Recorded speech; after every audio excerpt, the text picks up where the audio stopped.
дар доираи сафари корӣ дар ноҳияи Спитамен асосгузори сулҳу ваҳдати миллӣ, пешвои миллат, президенти ҷумҳурии Тоҷикистон муҳтарам Эмомалӣ Раҳмон аз боғи суперинтенсивии хоҷагии деҳқонии Дустобод дуи ҷамъияти дорои масъулияти маҳдуди Маркази тақсимоти яклухти витаминҳои Тоҷикистон, ки дар деҳаи озарёни деҳоти Тағояк бунёд шудааст, боздид намуданд.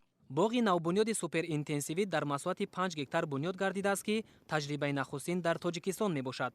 бо мақсади ҳифзи ниҳоли дарахтон аз жола ва дигар офатҳои табиӣ, болои дарахтон бо тури махсус пӯшонида шудааст. бартарии дигари ин боғ дар он аст, ки системаи обёрии қатрагӣ ба роҳ монда шуда, бо ин васила сарфаи барзиёди об пешгирӣ, хароҷоти қувваи корӣ ва нуриҳои минералӣ коҳиш меёбад. бунёди боғи суперинтенсивӣ нисбат ба дигар намуди боғҳо афзалият дошта, барои рушди бештари соҳаи боғдорӣ дар мамлакат, афзоиши иқтидори истеҳсолӣ ва содиротӣ нақши муҳим хоҳад дошт, зеро дар соли сеюм ниҳолҳо ҳосили фаровон медиҳанд. боғе ки бо технологияи нав шуда истодааст, якумин бор дар Тоҷикистон шуда истодааст. мо ин аз технологияша дигар давлатҳо овардем. ду намуд себе кардагӣ ҳастем, ки як намудаш сорти аз америкоӣ, дигараш аз сорти австралиягӣ аст. ҳозир 5 гектар кардагӣ мо ба мақсади оне, ки барои таҷрибаве, ки як таҷриба гирифта баъд ҳамина зиёд кардан. дар оянда орзу дорем, ки ҳазорҳо гектар боғ кунем. чизҳои табиӣ ки дараҷаи олиш қатъи ба мо мешавад, ҳамина мо мехоҳем, ки коркард кунем, маҳсулот кунем, ба мардуми дунё нишон диҳем. барои бунёди боғи суперинтенсивӣ дар маҷмӯъ зиёда аз 2000 адад сутунпояи бетонӣ истифода шудааст. ба таъкиди боғдорон, сутунпояҳо дар масофаи 8 метр дарозӣ ва 4 метр паҳноӣ ҷойгир карда шуданд. айни замон дар боғи навбунёд 20 нафар сокини маҳаллӣ ба кори доимӣ таъмин буда, дар мавсими ҷамъоварии ҳосил 50 каси дигар ба корҳои саҳроӣ ҷалб карда мешаванд, ки ин тадбир аз якҷониб ба беталаф ҷамъоварӣ шудани мева мусоидат кунад, аз тарафи дигар ба афзудани даромаднокии сокинони маҳаллӣ аҳамият дорад. зимни боздид аз боғи суперинтенсивӣ ба президенти ҷумҳурии Тоҷикистон муҳтарам Эмомалӣ Раҳмон иттилоъ дода шуд, ки муҳлати пухта расидани мева дар ин гуна боғҳо дертар фаро мерасад. новобаста ба ин метавон содироти маҳсулоти ба даст омадаро ба роҳ монд, зеро дар сардхона мева беосеб ва тару тоза нигоҳ дошта мешавад. усули шинонидани ниҳолони себ дар боғи навбунёд бо риояи қоидаҳои агротехникӣ чунин муайян карда шудааст. байни дарахтон 1 ва қаторҳо 4 метр масофа аст. дар 1 гектари ин боғ 2500 ниҳоли серҳосили себ шинонида шудааст. хоҷагидорон дар боғи навбунёд ду навъи ниҳол, Pink Lady яъне навъи арғувонӣ ва Golden Delicious навъи заринтобро аз хориҷи мамлакат дастрас намуда шинонидаанд.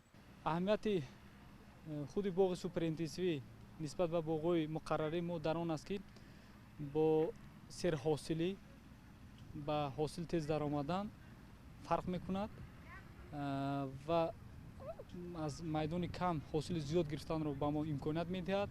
бо бунёд кардани ҳамин гуна боғҳо мо метавонем сабаби истеъмолии мардумӣ, яъне ки ҷумҳуриро таъмин карда тавонем. навъҳои мо интихоб кардем, ки барои содирот равона карда шудагӣ аст, ки аллакай дар бозори ҷаҳонӣ мавқеи худашро дорад. ниҳолҳое ки мо истифода кардем нисбат ба ниҳолҳои муқаррарӣ фарқ мекунад, яъне ки дар шакли бибаун, яъне ки дар як такпайванд ду пайвандак истифода шудагӣ аст, ки ин афзоиши баланди дарахтро боз дошта ба тез ҳосил даромадани онро таъмин мекунад. ба ақидаи олимони соҳа аз 1 гектари боғи суперинтенсивӣ ба ҳисоби миёна аз 40 то 60 тонна ҳосил ба даст овардан мумкин аст. сарвари давлат муҳтарам Эмомалӣ Раҳмон шахсони мутасаддиро вазифадор намуданд, ки таҷрибаи боғпарварони хоҷагии деҳқонӣ Дустобод дуи ҷамъияти дорои масъулияти маҳдуди Маркази тақсимоти яклухти витаминҳои Тоҷикистонро омӯхта, дар дигар минтақаҳои ҷумҳурӣ онро амалӣ намоянд. пешвои муаззами миллат таъкид карданд, ки обу ҳаво ва хоки зархези кишвари офтобрӯяи мо ба бунёди боғу тогзор ниҳоят мувофиқ буда, имконияти табиии ҳосили фаровон ба даст овардан зиёд аст. аз ин рӯ истифодаи пурсамар аз ин шароитро зарур донистанд.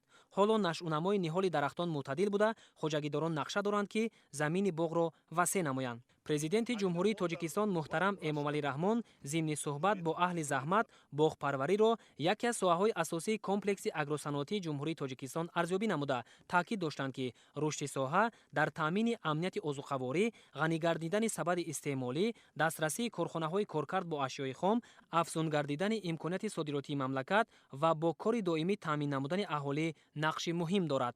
ҳамчунин дар доираи сафари кории пешвои миллат муҳтарам Эмомалӣ Раҳмон ба ноҳияи Спитамини вилояти Суғд роҳҳои аҳамияти ҷумҳуриявӣ ва маҳаллӣ дошта мунфарш гардида барои рафтуомади сокинон ва интиқоли молу маҳсулот нақши муҳим дорад.